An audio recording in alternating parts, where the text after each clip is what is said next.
வணக்கம். இன்றைய செய்திகளின் தொகுப்பு. கோவையில் தமிழ்நாடு பொதுப்பணித்துறை அமைச்சர் ஏவா வேலு அவர்களை மரியாதை நிமித்தமாக KMDK மாநில துணை இளைஞரணி செயலாளர் சங்கரனூர் பிரேம், கோவை கிழக்கு மாநகர மாவட்ட செயலாளர் தனபால், அவைத்தலைவர் பொன்னுச்சாமி, கோவை மேற்கு மாநகர தலைமை நிலைய செயலாளர் வேலுகவுண்டர் மற்றும் மருதமலை அருங்காவலர் குழு உறுப்பினர்கள் சந்தித்தனர். திருப்பூர் பல்லடம் தாலுகா ஆறுமுத்தாம்பாளையம் ஊராட்சி முத்துநகர் பகுதிகளில் கான்கிரீட் சாலை அமைக்க பூமி பூஜை நிகழ்ச்சிகள் KMDK மாவட்ட கவுன்சிலரும் மாவட்ட செயலாளருமான கரைப்புதூர் ராஜேந்திரன் அவர்கள் நிர்வாகிகளுடன் கலந்து கொண்டார். கோயம்புத்தூர் மாநகராட்சி கிழக்கு மண்டலம் வார்டு எண் 59க்கு உட்பட்ட ஐயர் லே அவுட் பிரதான சாலை மற்றும் குறுக்கு சாலைகளில் புதிய வளர்ச்சி திட்ட பணிகளை தமிழக வீட்டு வசதி மற்றும் நகர்ப்புற வளர்ச்சித்துறை அமைச்சர் முத்துசாமி அவர்கள் துவக்கி வைத்தார்கள். நிகழ்வில் கோவை 54வது வார்டு மாமன்ற உறுப்பினர் பாக்யம் தனபால், கொங்குநாடு மக்கள் தேசிய கட்சி கிழக்கு மாநகர மாவட்ட செயலாளர் RS தனபால் மற்றும் பல்வேறு நிர்வாகிகள் கலந்து கொண்டனர்.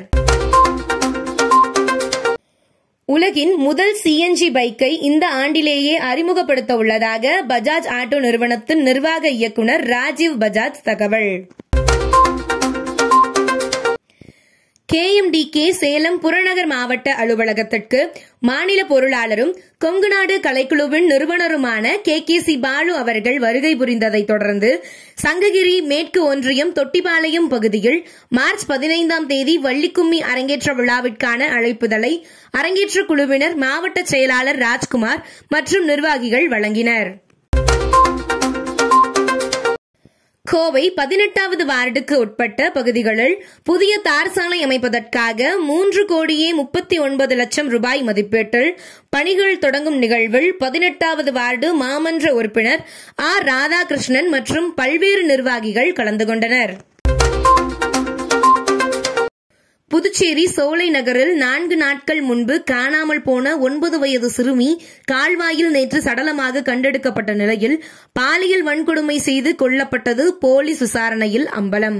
அதனைத் தொடர்ந்து சிறுமியின் குடும்பத்திற்கு 20 லட்சம் ரூபாய் நிவாரணம் அறிவித்து முதலமைச்சர் ரங்கசாமி உத்தரவிட்டார். ரஷ்யாவின் தெற்கு பகுதியான ஸ்டாவ்ரோபோலில் பொதுமக்களை சந்தித்த அதிபர் விளாடிமிர் புதின் கைகுலுக்கிய புதினுக்கு பெண்கள் கட்டிப்பிடித்து முத்தமிட்டு வாழ்த்து தெரிவித்தனர். திரையரங்குகளில் வெளியாகி மக்களின் ஆதரவை பெற்று சூப்பர் ஹிட் அடித்த மஞ்சுமல் பாய்ஸ் படம் உலகம் முழுவதும் 12 நாட்களில் 100 கோடி ரூபாய் வசூலை கடந்து சாதனை படைத்துள்ளது.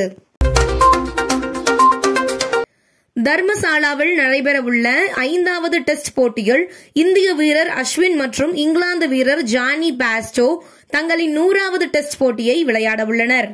இத்துடன் செய்திகள் நிறைவடைகிறது. மேலும் இதுபோன்ற செய்திகளுக்கு KMDK லைவ் சேனலை லைக் பண்ணுங்க, ஷேர் பண்ணுங்க, சப்ஸ்கிரைப் பண்ணுங்க.